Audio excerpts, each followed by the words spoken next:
بسم اللہ الرحمن الرحیم۔ السلام علیکم۔ B B C 11 headlines news studio سے میں ہوں صبا منیر۔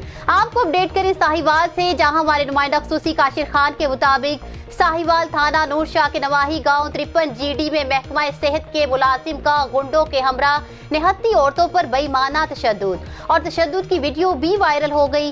متاثرہ خاتون نے بتایا کہ ملزم عامر اور اس کے ساتھیوں نے ڈنڈوں سوٹوں کا بے دریغ استعمال کیا اور ہمیں بازار میں رسوا کیا گیا۔ اس کے ساتھ ساتھ ملزمان سوٹوں کے وار کرتے رہے اور ساتھ ویڈیو بھی بناتے رہے۔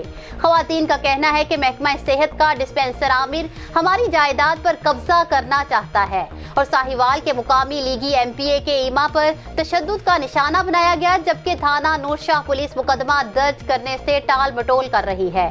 ساہیوال محکمہ صحت کے سرکاری ملازم عامر کو فوری معطل کیا جائے۔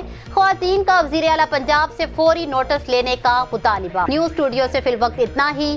مزید تفصیلات اور اپڈیٹس کے لیے دیکھتے رہیے B B C 11 headlines news.